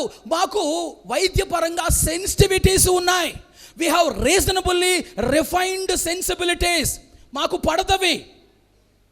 మాకు ఈ చిన్న చిన్న ఆ గుడిసెలలో ఆ గొర్రెల మలాలు అన్నీ అక్కడక్కడ ఉంటే ఇరుక్కొని వంగి వంగి వెళ్ళడం ఎవరికి ఇష్టం ఉంటుంది అని అన్నాడు. అయితే అక్కడితో ఆగిపోలేదని అన్నాడు, క్రీస్తు కోసం తనకిష్టం లేని పని చెయ్యని మిషనరీ కూడా ఉంటాడా అని అడిగాడు. క్రీస్తు కోసం తనకిష్టం లేని పని చెయ్యకుండా ఉండే మిషనరీ ఉంటాడా? అలాంటి వాడిని మిషనరీ అంటామా? అంటే అర్థం ఏంటంటే నా ఇష్ట అయిష్టాలతో సంబంధం లేదు. అదే ప్రభు చెప్పాడు, మీరు సర్వలోకమునకు వెళ్ళి సర్వ సృష్టికి సువార్త ప్రకటించండి. అది ఆజ్ఞ, ఇట్స్ అ కమాండ్. కాబట్టి ఇష్ట అయిష్టాలతో కాదు పరిచర్య జరిగేది. మిషనరీ పరిచర్య నాకు ఇష్టం ఉంటే చేసేది, నాకు కష్టమైతే మానేసేది కాదు. ఇది ఆజ్ఞ. The orders were given, we have to go, that's all. ఆజ్ఞ ఇవ్వబడింది, మన ఇష్టాలతో పని లేదు. క్రీస్తు ప్రభుని ప్రేమ మనను బలవంతం చేస్తుంది. అందుకోసము మిషనరీ పరిచర్యలో ఉండాలి. కానీ నాకిష్టం లేదు, ఈ భోజనాలు నాకు ఇష్టం లేదు, లేదంటే వాళ్ళ నివాసాలు నాకు ఇష్టం లేదు, వాళ్ళ పరిసరాలు నాకు ఇష్టం లేదు. దేవుడు మనకు మంచి సౌకర్యవంతమైన ఇల్లు ఇచ్చి ఉండొచ్చు గాక. రేపు నువ్వు మిషనరీగా ఒక ఇంటికి వెళుతూ ఉంటున్నప్పుడు ఆ ఇంటి వాతావరణం నీకు నచ్చకపోవచ్చు గాక. ఈ ఇల్లు వాతావరణం నాకు నచ్చలేదు, శుచిగా లేదు, శుభ్రంగా లేదు, మనుషులు అందంగా లేరు, వస్త్రాలు సరిగా లేవు, బాగులేదు, నేను పోను అనుకుంటే నువ్వు మిషనరీవి కాదు. భారతదేశానికి 200 సంవత్సరాల క్రితం మిషనరీలు వచ్చినప్పుడు ఇలా లేదు సీన్. అక్కడ మనం ఇలాగ లేము. బట్టలు కట్టుకోవడం రాదు. కులాల వర్గీకరణ ద్వారా మనము విభాగించబడి రకరకాలైన తీరుతెన్నుల్లో ఉంటున్న పరిస్థితి, ఆర్థికంగా సామాజికంగా అన్ని రకాలుగా వెనుకబడి ఉంటున్న పరిస్థితి. ఇవి చాలా అన్నట్టు దేశంలో ఉన్న మూఢనమ్మకాలు, మూఢ ఆచారాలు మనుషులను రోజుకి చంపుతూ ఉంటున్న పరిస్థితుల్లో మిషనరీలు వచ్చారు. నువ్వు నల్లగా ఉన్నావు, నేను నీకు వాక్యం చెప్పనని అనలే. నీ ఒంటి మీద బట్టలు లేవు, నేను నీ దగ్గరకు రాను అని అనలే. నీకు మాట్లాడడం చేత కాదు, నేను నీతో ఉండను అని అనలేదు. వారు మన స్వంత సమాజము ఎవరెవరినైతే నెట్టివేసిందో, గెంటివేసిందో, చివరన పెట్టిందో వాళ్ళ దగ్గరకు మిషనరీలు వెతుక్కుంటూ వెళ్ళారు. ఈరోజు బట్టలు కట్టుకోవడం వచ్చింది మనకి, ఈరోజు సంస్కారం వచ్చింది, ఈరోజు పాండిత్యం వచ్చింది. ప్రభు దొరికాడు మనకి. అన్నిటికంటే మికుటంగా ప్రభు దొరికాడు. కాబట్టి బెరాకా సంఘ విశ్వాసులారా, మిషనరీలారా, విశ్వాసులు, శిష్యులు, నాయకులను పిలిచే కాలం అయిపోయింది. ఇది మొదలుకొని ఇక్కడున్న వాళ్ళందరూ మిషనరీలే. బెరాకా సంఘములో బహుశా 500 మిషనరీలు ఉన్నారు అని చెప్పుకోవాలా. ఎందుకంటే ఇక్కడ నుంచి మనం అందరం కూడా ఎక్కడుంటే అక్కడ ఆ మిషన్ పని మీద ఉండాలా, శ్రమ పొందడానికి ఇష్టపడాలా. ఒకసారి కనుక మనం చూస్తే లూకాసు వార్త 9వ అధ్యాయము 22-23 వచనాలు చదువుతాను. 22-23 లూకాసు వార్త. మనుష్య కుమారుడు బహుశ్రమల పొంది పెద్దల చేతను, ప్రధాన యాజకుల చేతను, శాస్త్రుల చేతను విసర్జింపబడి, ఆ మాటలు చూడండి, శ్రమ నొంది విసర్జించబడి చంపబడి 3వ దినమున లేచుట అగత్యమని చెప్పెను. మరియు అందరితో ఇట్లనెను, ఎవడైనను నన్ను వెంబడింపగోరిన ఎడల తన్ను తాను ఉపేక్షించుకొని ప్రతిదినము తన సిలువనెత్తుకుని నన్ను వెంబడించవలెను. నేను ఎక్కువగా విడమర్చి చెప్పను. అందులో ఏముందంటే, మిషనరీగా ఉండే కుటుంబానికి, వ్యక్తికి శ్రమల గురించిన స్వాగతం, ఆహ్వానం ఉంది. నిన్ను నీవు ఉపేక్షించుకోకపోతే, నీ సిలువ నీవు ఎత్తుకోకపోతే నన్ను నీవు వెంబడించలేవు అని ప్రభు చెప్తుంటున్నాడు. చాలా సందర్భాలలో ఇలా ప్రభు మాట్లాడినప్పుడల్లా ఊరుకో ప్రభువా, అదేంటి శ్రమలు శ్రమలు శ్రమలు అంటావు నోరు విప్పితే అని పేతురు యేసు ప్రభువును గద్దించేవాడట. సీన్ ఎలాగుంది?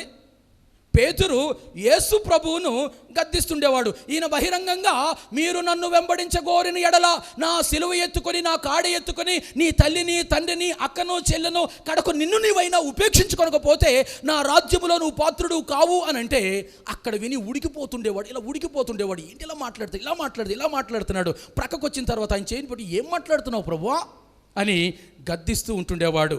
కానీ సిలువ అనేది తప్పించుకోలేని, శ్రమ అనేది ఒక మిషనరీ సంఘానికి తప్పించుకోలేని, దాటవేయలేని అనుభవము అన్న విషయం అప్పుడు పేతురుకి అర్థం కాలేదు. ఆ తర్వాత అర్థమైంది. అందుకనే అపోస్తలులందరూ కూడా ఆ శ్రమల గుండా వెళ్ళిన వాళ్ళే. 2 కొరింథీ 11:23-28 అపోస్తలుడైన పౌలు ఒక్కడే సువార్త కోసం తాను ఎన్నెన్ని శ్రమలు సహించాడో ఓ పెద్ద జాబితాను అక్కడ అతడిస్తున్నాడు. కాబట్టి సంఘమా, ఈ దినాన్న మనది బెరాకా సంఘము మిషనరీ సంఘంగా ఉండాలి అని అంటే, బెరాకా సంఘ విశ్వాసులు మిషనరీలుగా ఉండాలంటే శ్రమ పొందడానికి నువ్వు సంసిద్ధంగా ఉండాల్సిన వాడవై ఉంటూ ఉన్నావు. అది రెండవది. మూడవది సుఖవంతమైన సౌకర్యాలలో గనుక స్థిరపడ్డావా, అది ఒక మిషనరీ గురించి దేవునికి నచ్చని పరిస్థితి. సుఖవంతమైన సౌకర్యాలలో స్థిరపడ్డావా, అది దేవునికి నచ్చని, దేవునికి నిరాశ కలిగించే విషయం. ఇక్కడ కూడా మరొక సందర్భం చూస్తాం. ఈ శిష్యులు అలాంటి ఒక సందర్భంలో ఒక సుఖం, ఒక సౌఖ్యం వాతావరణం వారికి కనబడిన తర్వాత వాళ్ళు ఏమంటున్నారు చూడండి. 9వ అధ్యాయం లూకా సువార్త 33 లూకా 9:33. ఆ 2 పురుషులు రూపాంతర పర్వతం దగ్గర జరిగిన సంఘటన. This is an incident that has happened at the mount of transfiguration. ఆ 2 పురుషులు ఎవరా? 2 పురుషులు రూపాంతర కొండ దగ్గర ఎవరు వాళ్ళు? మోషే, ఏలియాలు. ఆ 2 పురుషులు ఆయన యొద్ద నుండి, అనగా యేసయ్య యొద్ద నుండి వెళ్ళిపోవచ్చుండగా పేతురు యేసుతో ఇలాగంటున్నాడు, ఏలినవాడా, మనమిక్కడ ఉండుట మంచిది. నీకు 1, మోషేకు 1, ఏలియాకు 1, 3 పర్ణశాలలు మేము కడతాం అని చెప్పి, ఆ తర్వాత రాయబడిన మాట, తాను చెప్పినది తాను ఎరుగకయే చెప్పాను. ఆ మాట ఏం చెబుతున్నాడో తనకు తెలియకుండా మాట్లాడుతున్నవాడు ఏమంటాం? తానేం మాట్లాడుతున్నాడో తనకే తెలియని వాడిని ఏమంటాం? మాట్లాడరే, పిచ్చివాళ్ళు అంటాం కదా, లేదంటే మంచి నటనగాడు అని కూడా అంటాం. పిచ్చివాళ్ళు. ఒకడు తాను ఏం మాట్లాడుతున్నాడో ఎరుగకుండా పదే బడబడ వాగుతూ ఉంటే పిచ్చోడు అంటాం. మనం కూడా ఈ ఆధ్యాత్మిక ఈ భాష పిచ్చోళ్ళలాగా వాగుతూ ఉంటాం. మనం ఏం మాట్లాడుతున్నామో అర్థము చేసుకోకుండా మాట్లాడుతూ ఉంటాం. ఆ రూపాంతర కొండ దగ్గర మోషే, ఏలియాలు, యేసు ప్రభు కనబడగా వాళ్ళు రూపాంతరం చెంది తెల్లటి ధవళమాన వస్త్రాలు ధరించిన వాళ్ళుగా ప్రకాశమానంగా ఉంటే, ఆ వాతావరణం కూడా చాలా అనుకూలంగా, అందంగా, ఆహ్లాదంగా బహుశా తయారైపోయి ఉంటే, చాలా బాగుంది ఇక్కడ చాలా బాగుంది, క్రింద చాలా కష్టంగా ఉంది, ఈ కొండ మీద చాలా బాగుంది, కాబట్టి సెటిల్ అయిపోదామా? మోషేకు 1 పర్ణశాల కట్టేస్తా, ఏలియాకు 1 పర్ణశాల, ప్రభువా నీకు 1 పర్ణశాల, మేము పర్ణశాల నీడల్లో ఎక్కడో ఉంటాం, కానీ సీన్ అయితే చాలా బాగుంది, సెటిల్ అయిపోదామా ఇక్కడ? ఇది వ్యవహారం. అక్కడ సుఖవంతమైన సౌకర్యాలలో సంఘము స్థిరపడడానికి అవకాశం లేదు. మిషనరీ సంఘాన్ని ఎప్పుడు ముళ్ళు గుచ్చుకుంటూ ఉండాలా. మిషనరీలకు ఎప్పుడు నొప్పులు కలుగుతూ ఉండాలా. అప్పుడప్పుడు బిర్యానీ దొరికిందా తిను, కానీ 30 రోజులు బిర్యానీ కావాలని కోరుకోకు. అలా ఉండదు మిషనరీకి. అప్పుడప్పుడు దండలు పడ్డాయా మంచిదే, క్షణం ఆనందించు, కానీ రోజు దండలు పడవు మిషనరీకి. కొన్నిసార్లు అనిపిస్తూ ఉంటుంది సుమా, నా వ్యక్తిగతమైన అభిప్రాయం, భారీ భారీ భవంతులు మందిరాలుగా కట్టుకోవడం కూడా కష్టమే. ఎందుకంటే సెటిల్ అయిపోయే మెంటాలిటీకి మనం కట్టుకునే భవనాలు కూడా ఒక కారణం అనిపిస్తుంటుంది చాలాసార్లు. ఎందుకంటే అక్కడ పర్ణశాలలతో పోల్చాడు. ఒక టెంపుల్ కట్టేమా, ఒక పర్ణశాల కట్టేమా, నీకు ఒకటి, మోషేకు ఒకటి, ఏలియాకు ఒకటి కట్టేమంటావా? ఎప్పుడు భవనాలు సెన్స్ ఆఫ్ సెటిల్మెంట్కి ఉదాహరణ. ఆది శతాబ్దంలో వారు దేవుణ్ణి ఆరాధించుకునేటప్పుడు సంచరిస్తూ ఇంటింటికి, వీధి వీధికి, గడప గడపకు తిరుగుతూ ఉండేవారు. అలాగని మందిరాలు వద్దు అని అనడంలే, కానీ సెటిలింగ్ మెంటాలిటీ వద్దు అంటున్నాను. నీ భక్తి మందిరం చుట్టూ తిరగొద్దు అని అంటున్నాను. ఎందుకంటే మందిరాలు, భారీ భవనాలు సెన్స్ ఆఫ్ సెటిల్మెంట్ని చేస్తాయి. అమ్మయ్య మాకు మంచి మందిరం దొరికింది, అమ్మయ్య మాకు మంచి పాస్టర్ గారు దొరికారు, అమ్మయ్య నాకు మంచి ఇల్లు దొరికింది, అమ్మయ్య నాకు మంచి ఉద్యోగం దొరికింది.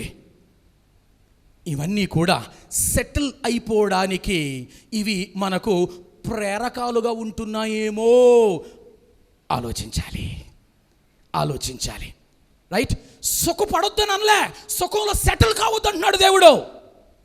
మిషనరీ సంఘాలు సుఖ సౌఖ్యాల్లో సెటిల్ అవ్వడానికి లేదు. అలా ఉన్నట్లయితే మిషనరీలుగా నువ్వు ఉండలేవు. సిటీ స్టడ్ ఒక అద్భుతమైన వెనకటికి క్రికెటర్. యేసు ప్రభు నమ్ముకున్న తర్వాత సిటీ స్టడ్ అంటాడు, some wish to live within the sound of church or chapel bell, but I want to run a rescue shop within a yard around hell అని అంటాడు. చాలామంది సంఘపు గుడి గంట కొడితే వినబడేటంత దగ్గరగా అక్కడే సౌఖ్యంగా చుట్టూనే మిషన్ కాంపౌండ్లోనే ఇల్లు కట్టుకొని కులాసాగా ఉండాలని అనుకుంటారు. కానీ నేనైతే నా సంఘస్థులతో కలిపి, నా టీంతో కలిపి నరకం దగ్గరికి వెళ్ళి చుట్టూ 1 గజం దూరంలో గుడి దడి కట్టేస్తాం మేము అంటాడు. సిటీ స్టాడ్. నేను నా సంఘం ఎలాంటి సంఘమో తెలుసా? మేము నరకం చుట్టూ మా మిషనరీలతో గోడ కట్టేస్తా, ఎవడో మమ్మల్ని దాటుకుని నరకములో పడకుండా అడ్డేస్తా. ఎవడైనా నరకంలో పడాలంటే బెరాకా సంఘ మిషనరీలను దాటుకునే పడాలా. బెరాకా మిషనరీ సంఘస్థులు ఆ వ్యక్తిని నరకంలో పడకుండా ఆపలేకపోతేనే పడాలా. ఎంత అద్భుతమైన నిర్ణయం అది, ఎంత అద్భుతమైన సమర్పణది. కాబట్టి భారతదేశంలోని క్రైస్తవ సంఘాలు, ఆ సంఘాల్లోని విశ్వాసులందరూ మిషనరీలుగా మారిపోయి నరకం చుట్టూ మనుషుల గోడ, మిషనరీల గోడ కట్టేసి ఎవడన్నా వస్తుంటే ఎందుకురా లోపల పోవాలను, చస్తావు నశించిపోతావు, కాబట్టి బాబు అని చెప్పి కాళ్ళు పట్టుకుని చేతులు పట్టుకుని యేసయ్య గురించి చెప్పి, చూడు ఎంత నరకముందో, ఎంత కాలిపోతుందో, డోంట్ గో దేర్ అని ప్రాధేయపడి తిరిగి వాళ్ళను నరకము నుంచి దూరంగా పంపించే పనిలో ఉండాలి మిషన్ సంఘాల నేడు. బహుశా పరలోకానికి వెళ్ళిన తర్వాత దేవుడు ఇలాంటి పని చేస్తాడా అనిపిస్తుంది. అదేంటంటే, ఒకవేళ నన్ను పిలిచి, చూడు మృత్యుంజయ, ఇదిగో కొంతమంది వ్యక్తులను చూపించి, వీళ్ళు నువ్వు ఎరుగుదువా అని అడిగితే, ఎరుగుదును ప్రభువా, నేను వాళ్ళను ఎరుగుదును, వీళ్ళు ఇప్పుడు నరకంలో ఉన్నారు, నిన్ను దాటి వచ్చేశారు, నువ్వు వాళ్ళను పట్టించుకోలేదు, నువ్వు వాళ్ళకు సువార్త ప్రకటించలేదు అని గనుక ప్రభువు చెబితే నేనేమైపోవాలి? నేనేమైపోవాలి? ఏ రకమైన జవాబు చెప్పడానికి ఒకవేళ ప్రభువు నాకు అక్కడ అవకాశం ఇస్తాడు? ఏం చెబితే ఆయన సంతోషిస్తాడు? నిన్ను దాటిపోయారు వీళ్ళందరూ, నువ్వు కాపురం ఉన్న వీధిలోనే ఉన్నారు వీళ్ళు, నువ్వు వెళుతున్న గుడికి చుట్టుప్రక్కలే ఉన్నారు, నువ్వు ఉన్న ఊళ్ళోనే ఉన్నారు, రోజు ఎదురు బొదురు తారసపడుతూనే ఉన్నారు, నిన్ను దాటి ఇతడు నరకానికి వెళ్ళాడు, ఈ ముఖం నువ్వు గుర్తుపట్టగలవా అని అడిగితే ఏం జవాబు చెప్పాలి నేను? సుఖవంతమైన సౌకర్యాలలో స్థిరపడడం అనేది ఒక మిషనరీ సంఘానికి కుదరదు. 4వది అల్పవిశ్వాసం. లూకాసు వార్త 9వ అధ్యాయము 41వ వచనం. లూకాసు వార్త 9వ అధ్యాయము 41వ వచనం. అందుకు యేసు, విశ్వాసము లేని మూర్ఖ తరము వారలారా, నేనెంతకాలము మీతో కూడా ఉండి మిమ్మును సహింతును, నీ కుమారుని ఇక్కడికి తీసుకొని రమ్మని చెప్పాను. ఆ మాట చూడండి, విశ్వాసము లేని మూర్ఖ తరము వారలారా.